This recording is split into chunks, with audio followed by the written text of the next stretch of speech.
Welcome to Unfinished Conversations, where turning silence into strength happens one voice at a time. Here is your host, Rebecca Lombardo.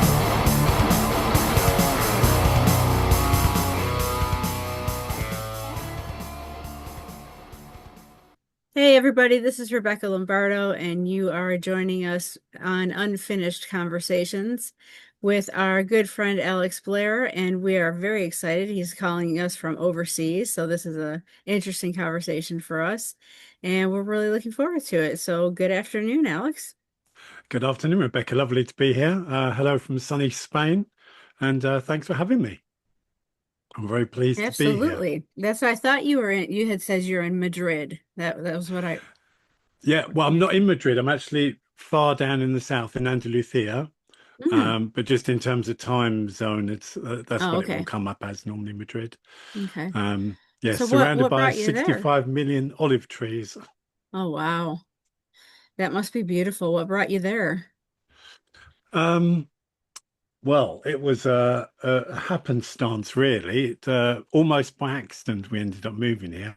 Oh. We came on holiday a few times and fell in love with the area in general. And then a friend of ours bought a house and they told us what they'd paid for it.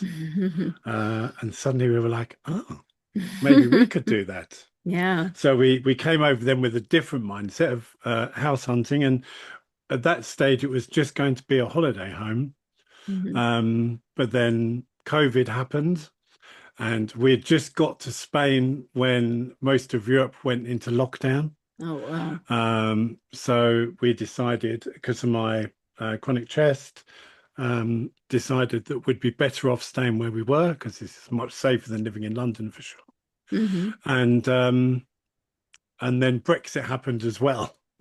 Oh, yeah. Shortly after that, which is when the UK left the EU as a political identity. Hmm. Uh, and we realized that if we didn't do it then, we would never be able to afford to do it. So it Yeah. kind of forced our hands, really. And, Hmm. we're very happily so. It was a happy Right. I was accident. going to say, But you look like you're happy with the decision. yes, absolutely. Sometimes these things happen for a reason, and we didn't appreciate it at the time. But Right. 6 years down the line, I'm very grateful it happened the way it did. Well, great. That's wonderful. So, tell us a little bit about yourself. From from being a food lover, you are an award-winning marmalade maker, which is fascinating to me, Yep. and to writing your book. Let's talk a little bit about that. Okay. So I grew up in the UK, lived in London pretty much all my life.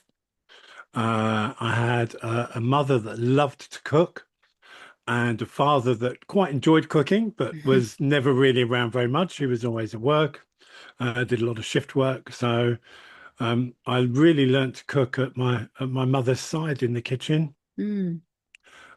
Learned a fair bit from my grandmother as well. Hmm. So she was from Venice. Um, so we grew up um, making the best out of not a lot, Yeah. and to be able to do that in London was quite remarkable, Hmm. and so began a lifelong love of food, really, both eating obviously, and cooking it. And it's really my parents that gave me the notion that food is a love language, and it's about bringing people around a table and sharing what you have. Some days it's a lot, some days it's not a lot, Hmm. but that act of community is very Right. important. Um, Absolutely.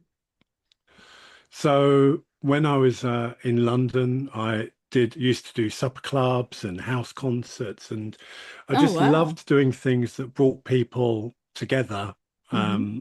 around food and music. When I say house concerts, I'm not a musician. So someone else would come in and do the music bit, and then I'd basically provide a meal as part of that experience for people. I did it for a career. I worked in bars and restaurants and coffee shops for nearly 20 years. Then I changed careers. I burnt out myself. It's Yeah. it's very long hours and it's Hmm. hard job. And to survive nearly 20 years was pretty good. Mm-hmm. And then I went into something that I thought would be low stress. Turned out not to be, but I still did that for another 15 years. Oh, wow. So, um, and then that's kind of the point at which we moved here to Spain. And that was the point in which it was like, okay, I want to do stuff around food again. Hmm. But for it not to be a job. Right, Because right. as soon as you're doing something for money and you're trying to make a living from it, obviously it becomes something very, very different indeed. Mm-hmm. Yeah. And I do it mainly because I love it. Mm-hmm. Um, in terms of the marmalade, actually, ironically, although I live not far from Seville, which is where the oranges we make marmalade come from, um, I actually started that when I was in London. Again, that's something my mother taught me, was to make marmalade. Mm. And she always would make marmalade and end up with jars and jars and jars of it and give it away to her friends and family and so on. Right. And again, so that was something I learned from hers. And there's an annual World Marmalade Awards that's held in the UK. Wow, isn't that Um, something? and yeah, and I entered. I thought, well, nothing to lose. Mm-hmm. And I was very fortunate to get 2 silver awards. Wow, So that was that's like, oh, great. okay. So that was very reassuring for my Oh, yeah, self-esteem for sure. definitely. Are you still working with that now? No, unfortunately, my health has made that a lot more difficult more Mm. recently. So the Yeah, first couple of years I was here, I was doing that. Um, but stirring giant pots of melting sugar when it's not so good. 45 Yeah. degrees centigrade in the shade is Yeah. not great. And I kind of reached the point whereby, I mean, I still make the occasional jar. I make it for myself for sure, and I make a little bit for friends and family. But yeah, I don't have a market stall or anything like that Mm-hmm. anymore. That's for the time being, that's beyond what I'm reasonably capable of doing. Mm-hmm. So tell me a little bit about your health and um what's been going on with you. How's that been affecting you? Excuse me. Um, so, well, I mean, the chronic condition that I had when I came here already was I had childhood asthma, and that never went away. I kind of grew out of it a bit in my 20s, as lots of people do, and then it kind of came back a bit. Mm-hmm. And then that kind of turned into COPD. So I Oh. have COPD and asthma Mm-hmm. diagnosis. And that can be triggered by all sorts of things. Yeah. As I said earlier, I'm surrounded by 65 million olive trees, and I grew out of my hay fever, but it turns out I'm very allergic to olive pollen. Oh no. So, so in one respect, I probably picked one of the worst places in the world I could have moved to. But you adapt and overcome. Right. So we have I wear masks sometimes if I need to go out and it's especially bad, and we have aircon in the house which filters the air, and HEPA filter in the bedroom, and so we've made the adjustments we can make. Um, so and then I also have a condition with my back which is annoyingly as yet undiagnosed. Oh. Um, that wasn't something I had whilst I was in the UK. That's something that's new here. Mm-hmm. So I'm trying to navigate a medical system that not only am I not familiar with, but it's also in a different language. Yeah. Um, and so, yeah, they're taking very good care of me. Oh, well, that's Um, good. but yeah, I mean, the system here is great. We pay like a fixed monthly fee to be enrolled in the National Health Service, Oh, okay. which compared to private medical is relatively cheap.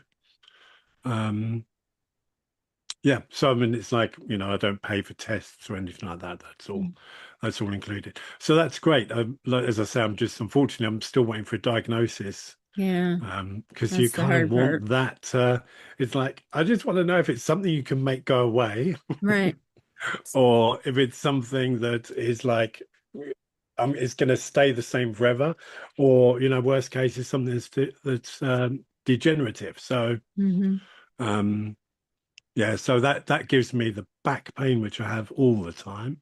Yeah. And then obviously, as your listeners with chronic illnesses will know, when you're in pain constantly, it leads to chronic fatigue, Yeah. and it's very difficult to explain to people that won't understand. I know lots of your listeners will, but it's a kind of exhaustion that is not a siesta doesn't cure it. Yeah, And I can go to exactly. bed for 12 hours sleep, Hmm. and actually sometimes have a pretty good night's sleep, and I'll wake up and I'm still You're exhausted. so It's like it exhausted. just Yeah. never goes away. It's very difficult to Yeah. describe to people that haven't experienced it. I just had in the last year, I had three surgeries in a year, and the last two I had were both of my knees being replaced. Okay. And they were both bone on bone, and the pain was for, 5, 6 years. I think I took it and just dealt with it until Yeah. I finally got to a low enough weight so that they would do the knee surgery. Right. So I can understand some of where you're coming from. Yeah. I mean, it's slightly different for everybody, Hmm. obviously, but I can't imagine what having pain in both knees would be like. I mean, there are Yeah. things I can do to make the pain in my back less. Hmm. Um, and the medication obviously helps. I'm very lucky that I've got some fairly decent medication, I think. Yeah. But as you know, it's like even with the medication, it doesn't make the pain go away. It just Mm. brings it down to a maybe bearable level, Right. and that becomes your new normal, doesn't it? It's, Well, then what's normal for you is not necessarily normal for everyone else. you've got doctors here that won't give out medications. They tell you to take Right. Tylenol, and Tylenol's not going to do anything for anybody in that state. No, no, yeah. So yeah, paracetamol is not going to help. Yeah. Um, but no, I consider myself to be very fortunate anyway. It's that I'm well looked after, as I say. Well, you look good. Thank you. I couldn't look at you and think, oh, that man looks sickly or anything like that. You Yeah, look like you have, you're enjoying your life and you're doing well. And and for the most part, I feel very well. Before I moved here, my mental health was not great. Um, and then moving here, it kind of felt like legitimately running away from everything. hmm. And that was great, and that's been great for my mental health. No, that's good. um and for the most part I'm happy, and I'm other than the aforementioned ailments, Hmm. I'm actually pretty healthy, I think.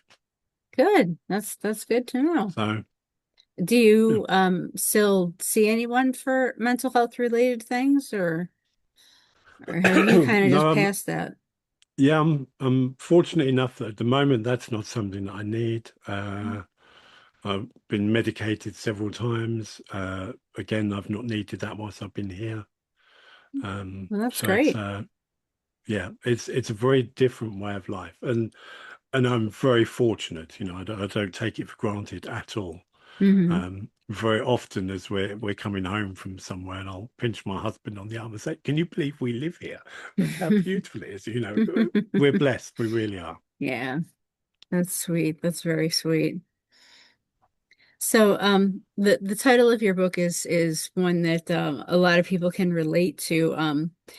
Was there a specific moment where you realized this book just needed to exist? Yeah, I don't know if I could.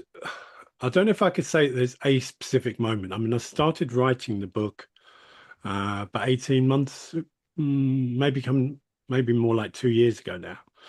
Um, and it was the fatigue was starting to get to me, the pain was starting to get to me, and as someone that loves to cook, Hmm. I was finding it really difficult, um, both physically, to be able to stand at the counter and do it. Hmm. Um, so I was trying to find ways of making adjustments in that sense. Um, and then with the medication, you get brain fog, Yeah. and it's like, so it gets to 7 o'clock in the evening, and I talk about this in the book, and I talk about it a lot online. It's like just that, It's 7 o'clock in the evening and you know you're hungry and you need to eat and someone else is relying on you to feed them. Yeah. And you open the fridge door and maybe it's dark and you're illuminated just from the light of the fridge and your brain is just blank. It's like, I just don't know. Yeah. Um, so, I've been there, I've lived that, and I know I'm by no means unique in that. And people experience that for lots of reasons: chronic illness, pain, fatigue. And then when the book was nearly finished, I hadn't done my final draft yet. I sadly lost a friend and my father on the same weekend. So I was plunged into, in terms of my father, it was unexpected. Yeah. So I was plunged into grief out of nowhere. And so, of course, everything stops. And then that becomes your focus for a little while. And as time went on, and the grief doesn't go away, but you make room for more stuff in your head other than just the grief. That's when I kind of realized that actually the book is important for people other than, because up to that point I just focused on chronic fatigue, chronic pain, chronic illnesses. And suddenly it's like, do you know what? This isn't just about those. There are people that just reach that level of physical exhaustion for all sorts of reasons. Grief being one of them, because I definitely experienced that, as I'm sure most people do. It knocks you for six. And so that was very hard. So I could relate immediately to the book and how I was writing it. And then when you start talking to other people, it's like, oh, well, it's like, my son's got ADHD and he would appreciate something like that. But it's got to be laid out in a particular way and it's to be very clearly written.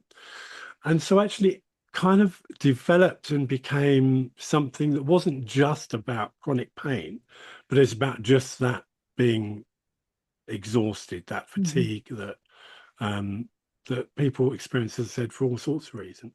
And so then that informed my edit from that point onwards. And it's like, okay, I need to think about how can I, on a very practical level, I wanted to build in kindness and empathy from the beginning, because lots of people that are in that situation will be on their own. Right. And in the world of food and cooking, we place as a society a lot of guilt on people if they are not serving up, a plate full of vegetables and it's something fancy, and they picked a cookbook off the shelf with beautiful photos in it, and it's like, for lots of people, for big chunks of their life, that's just not realistic. Now I love that. I collect cookbooks. I've got 500 and most of them have got big glossy pictures in, but when you're in that place, you don't want aspirational cooking. It's like, it's almost like it's an emergency, stop. It's like, no, now the priority is not to make something that looks beautiful, not even necessarily to be a perfectly balanced plate of food, but you need to nourish yourself and you need to feed yourself. That's the priority. Right. Both for your own sanity and also if other people are depending on you, which unfortunately is very often the case, to look after them as well. So parents of young children, they might have all those things that I just described that I went through, but then at the same time, imagine all that and you've got a toddler as well, and it's like, I just can't imagine how difficult that must be. And then the guilt that society would place on that mother for, it's like, well, she hasn't cooked from scratch this evening and there's not 3 vegetables on the plate, and it's like, do you know what, sometimes the priority is just to get fed, right? Exactly. So the book was written very much from that mindset, from the very beginning, and I built it right back in. There's a section at the front that says, before you do anything else, read this. and it explains that, look, the mission is to feed yourself. This is an emergency. You need to feed yourself first and foremost, Hmm. because you can't do anything else unless you're fueled.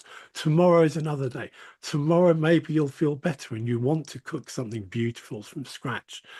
Um, but today, just eat something. So there's, in the most literal sense, there's a permission slip in here that says you don't need to feel guilty.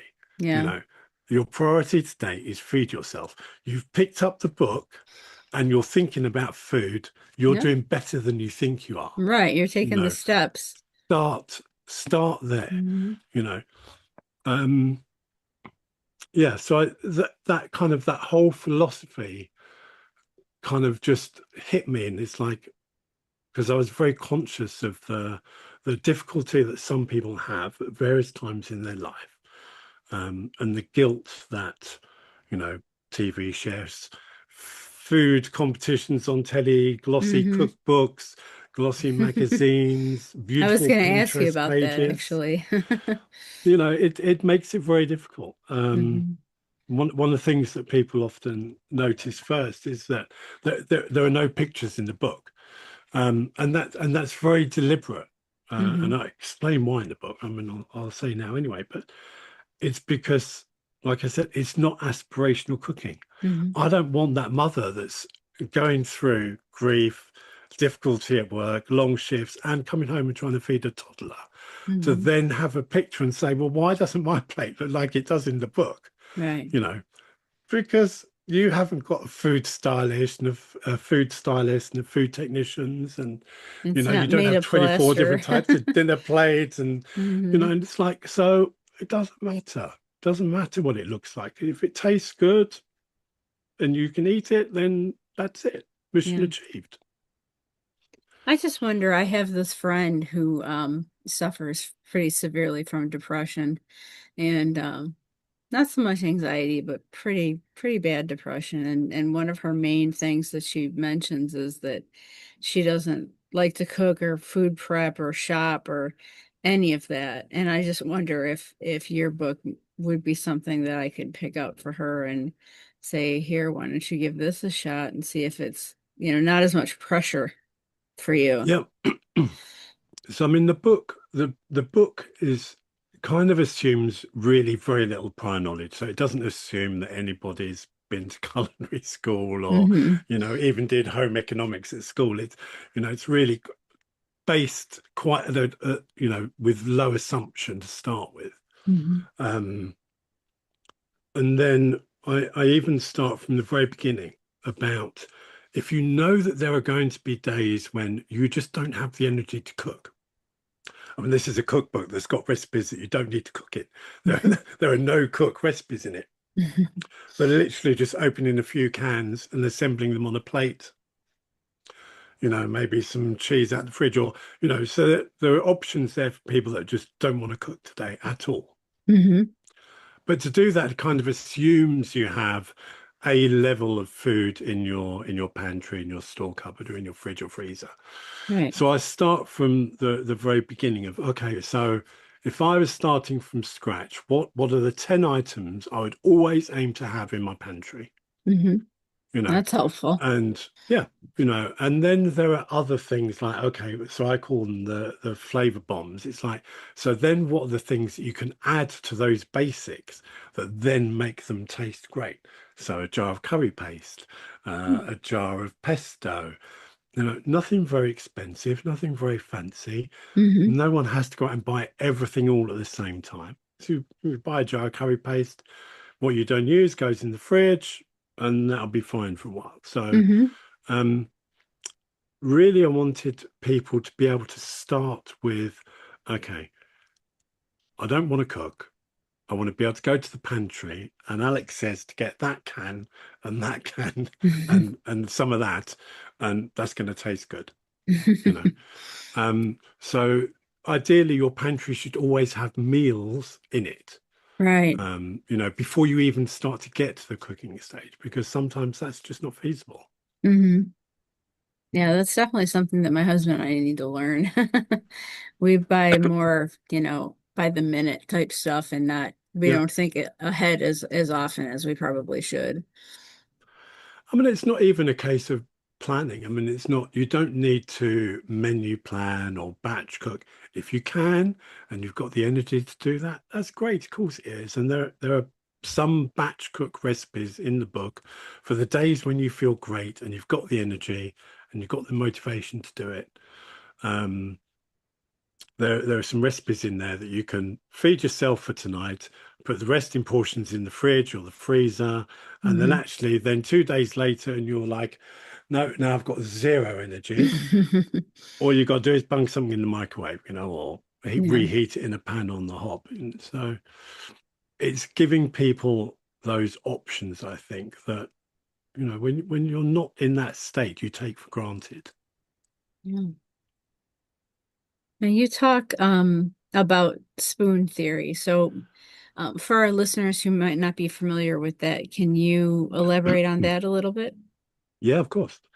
Um, so I can't remember the lady's name. I have got it in the book, so I have credited her with it. There was a lady that was trying. She was living with lupus and the side effects of lupus, that chronic fatigue being one of them. And she was trying to explain to a friend over a lunch table how that fatigue looked for her. And so she described it as being this spoon theory that when you wake up in the morning, um, a normal person might have, say, a bundle of 10 spoons. And then every transaction you do during the day is going to have a cost. So Hmm. physically getting out of bed, if you're chronically fatigued, that might cost you one spoon, Right. you know.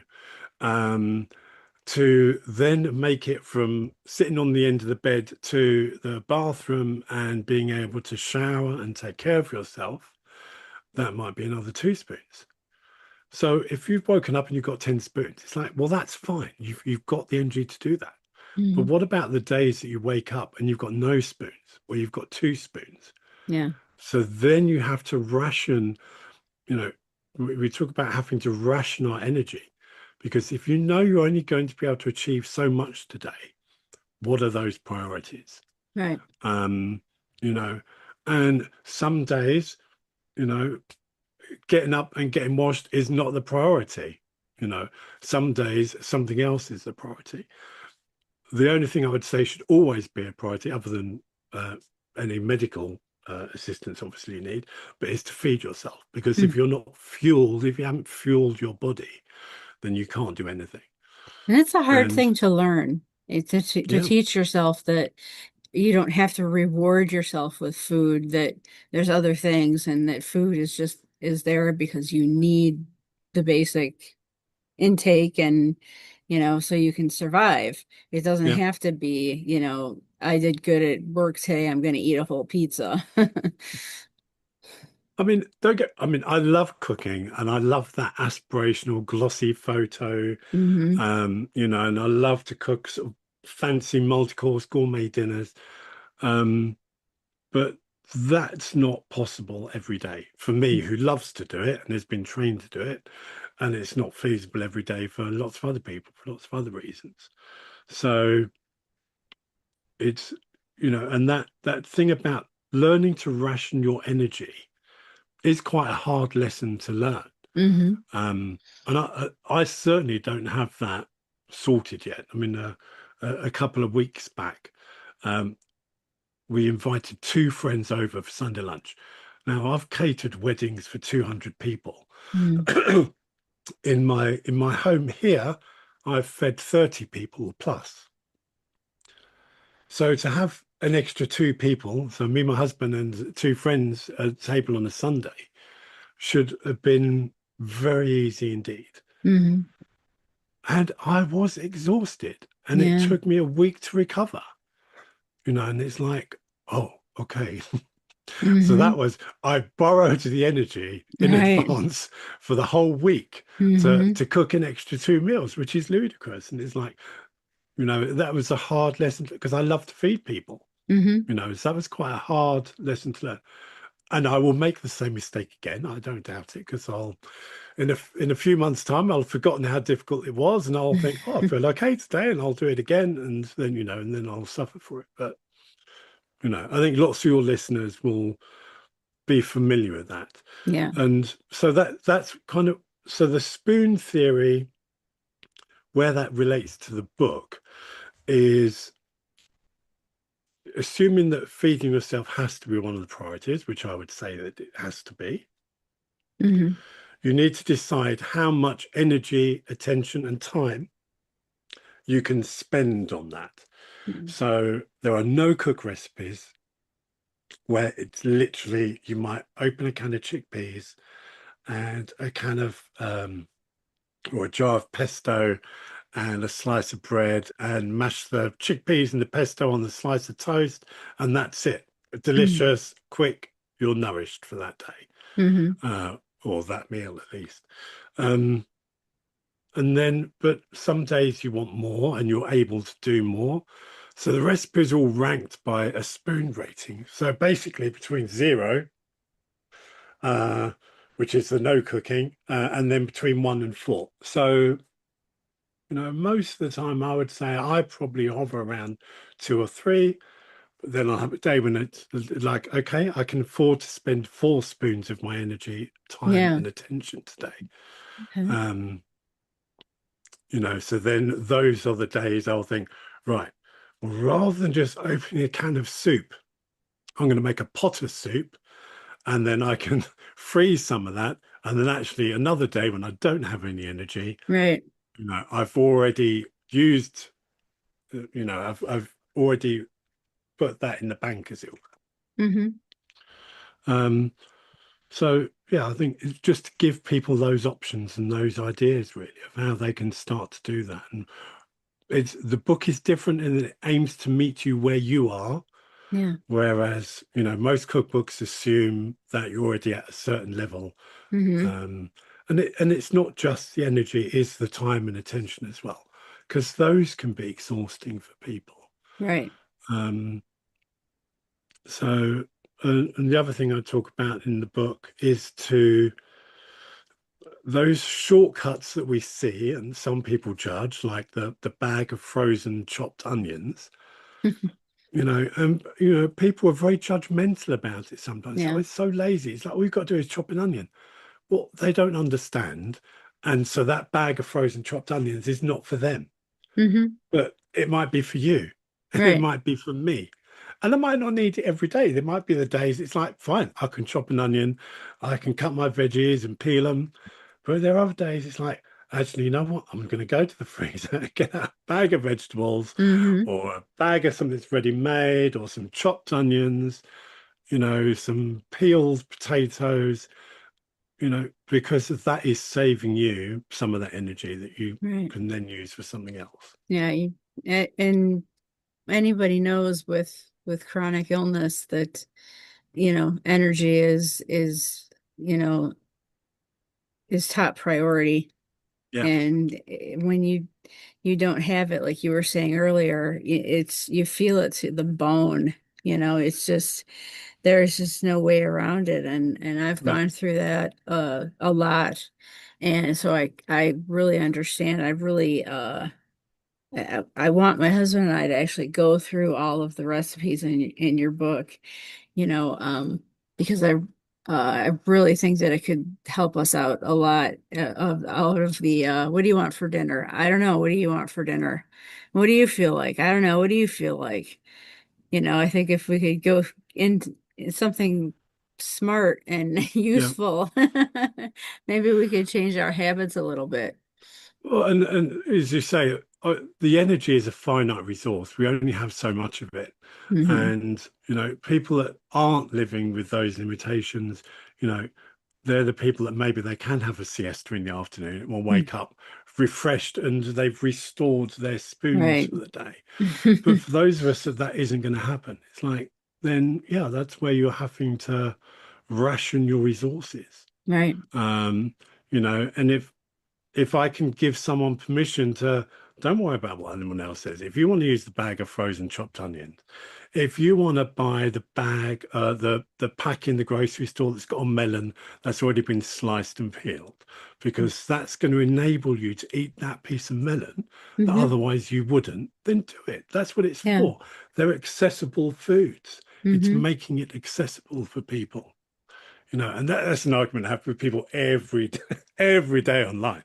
Right. People are like, oh, some people are so lazy. And it's like, I really hate the word lazy, Yeah. um, because some people are lazy. That word does not appear in the book once. Yeah. Again, as a very, because it's like, oh, sometimes it's like, oh, well, I could call this like the lazy bolognese sauce. And it's like, no, because it's not about being lazy. It's about conserving energy, which is Mm-hmm. not the same thing at all. That's right. Um, so yeah. And the book is doing well. I think people are understanding where it's the points I'm trying to make in it. I think it's hitting home for a lot of people. Yeah, I think so too. Yeah, definitely. The first time that I saw the title, and I don't know, have we even mentioned the title? The title is Too Tired to Cook. Yep. The and we didn't even get a chance to mention it. We just jumped in and started talking about it like everybody knew. But yeah, it as soon as I read the title of that, I thought, oh, that's gonna be good. Yeah. Yeah. And I think I've had some very good feedback already. So I'm very pleased. I'm very proud of it. Good, It's a book I'm good. very proud of. Um, I just want for as many people to see it, uh, partly for selfish reasons, obviously, but also for people's own benefit, because I think a lot of people will benefit from seeing something like this. Yeah, I think so Um, too. I yeah. have a mental health group on Facebook. We've got 7,000 members. And the lady that I was telling you about that I wanted to show your book to is in Mhm. that group. And I'm thinking about maybe just putting a whole blurb together about it for them because I think this would really, really help a lot of these people that Yeah. are dealing with depression and everything. That would really help. I think it's going to make a big impact once people get the idea of exactly what it is that you've done and created. I think it's just going to be just go for forever. It keeps finding new audiences. I mean, I've had people that have bought the book for themselves, and then they've bought it for their teenage children as Mm-hmm. almost like a leaving home, going to college. Right. Here's like a starter guide to cooking because it tells you how to set up the pantry, the sort of things you should always have in your fridge, and arrange recipes from really simple. There's date night recipes for the days when you want to be a little bit fancy. Hmm. So there's kind of a bit of everything in there. And because it doesn't start with an assumption that you're already at a certain level. Yeah. Um, I've tried to make it as clear as possible. Um, yeah, so it's finding new audiences all the time, which is nice. I like that. Yeah. So I have a final question that is going to be sort of something that I ask all of my guests. And it's related to the name of my podcast, Unfinished Conversations. And so the question is, what's a story that you really haven't ever um, told, but maybe now it's time to finish the conversation? Oh my goodness. Um, I don't know really. I think my thought immediately goes to my father, Hmm. who, as I said, I lost last year. Hmm. It was very sudden, very unexpected. He was on holiday with his wife, and so it was just so completely out of the blue. Hmm. Whereas when my mother died, she had been ill for a long time. So there were lots of conversations that we were able to have Right, uh, right. because, in a way, and it sounds horrible, the fact that it was expected and that she had time meant that we were blessed with the opportunity to have some discussions that Hmm. actually we wouldn't necessarily have had. Right. And mine and my dad's relationship was very good, I would say. Wasn't always very good. Um, but as he got older, he became more open in his affection and his choice of words. Um, and I think if I'm not sure that it's an unfinished, well, I don't know, maybe it is. I think because I alluded to it earlier that we were brought up in London and my parents didn't have a lot. Hmm. Um, and I know my dad feels guilty for that, Yeah. felt guilty. Um, and really, it would just be to say, I did get a chance to say it to him, but I would reiterate, is that no, we had an amazing childhood. We never once felt like we did without anything. Hmm. Um, and we you only realize when you're older the things that you went without. Right. But as a child we were very protected from that. Not in a, sort of we weren't mollycoddled at all. Um, but we were never made to feel less than or that we should think less than. Hmm. We were all very well raised and we were all loved. Um, that would be the unfinished comment. I would just like to reiterate to Hmm. him to know that, yeah, he was a good dad and we loved him. Yeah, that's wonderful. That's really great. Yeah, sorry. No problem. I lost my dad. I lost my mom first in 2008, and I cared for her. She had lung cancer and I cared for her through all of it. And then my father had so many different things happening, and I wasn't at the house as often. Because my sister and my niece lived with him and were taking care of him. Um, and I didn't have a way to get over there. So, uh, anything that happened to him was a shock to me. I was a shock to my system. Like, wait a minute, Superman is, has met his kryptonite, and he's not doing so hot. Because that's how I thought of him. He Yeah, just was, just the most amazing person. My husband was terrified to ask him for his permission to marry me. And my dad loved my husband, just absolutely adored him. So, um, but yeah, I get where you're coming from. With my dad, he had a certain type of a tube in his throat. He wasn't completely intubated, but he had this one tube, but he couldn't talk, and he was very distressed in yeah, trying to talk. And that's my unfinished conversation right there yeah, that I couldn't have with him. I had no idea what was going on with him and no idea that he was going to leave us that fast. But yeah, the parent thing is hard. 'Cause a lot of people will say, "Well, who do you want, to come back for, you could have one less dinner with them or something like that." And this might be really bad of me, but I always think, well, I would say my parents, except then they would leave again. yeah, And I don't want to go through that another time. you yeah. know? Of course, that'd be possibly difficult. Hmm. Um, yeah, All right, so we've got about 10 more minutes. So let's I've got so many questions. far But away. um but how about this one? This Excuse me. one's really Hmm. important. What do people misunderstand about fatigue and limited energy? Oh, again, I kind of hinted at. Well, I didn't hint it. I said it earlier. Uh, a nap is not going to cure it. Hmm. Um, I get it all the time. It's like when people say, "Oh, you look really tired," and it's like, "I'm really tired. I'm exhausted. Hmm. Why don't you go and have a nap?" And it's Yeah. like a nap is not going to make the slightest bit of difference. It's not going to affect my energy levels for today. Mhm.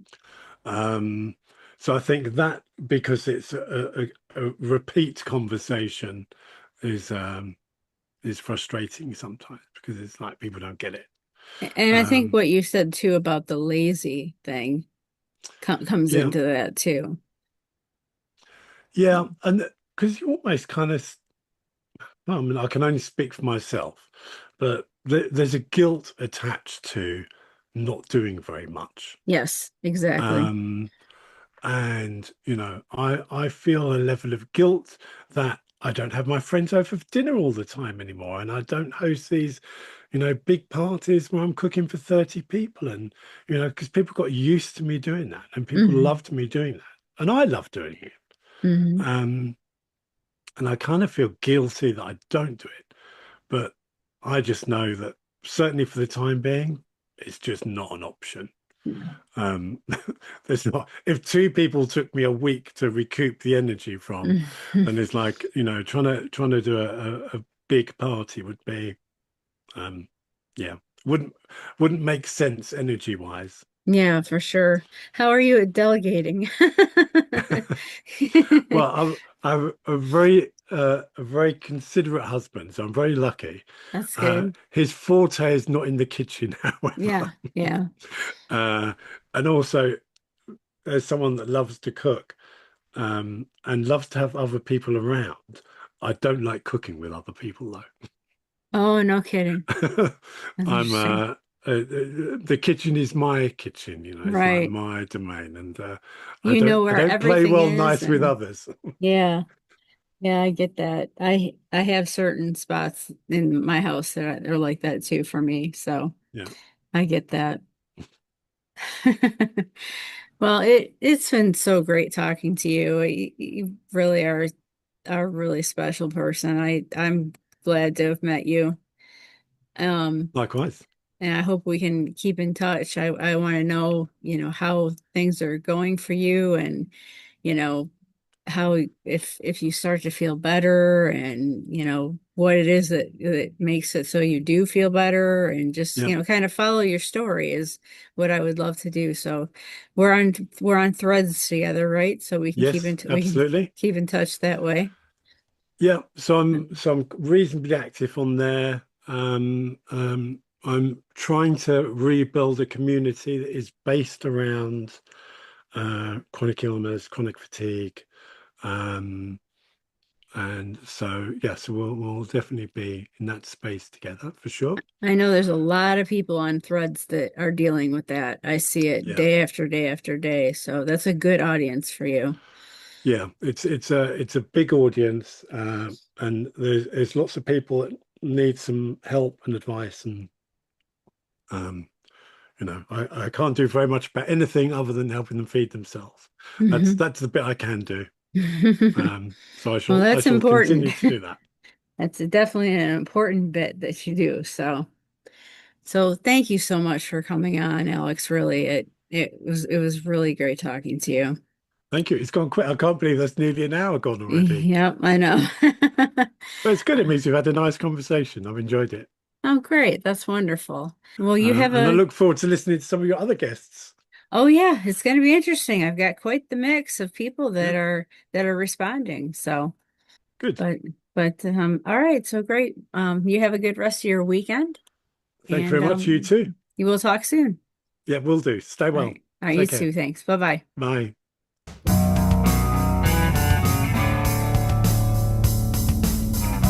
This has been Unfinished Conversations. Thanks for tuning in. Catch us next Friday for a new episode.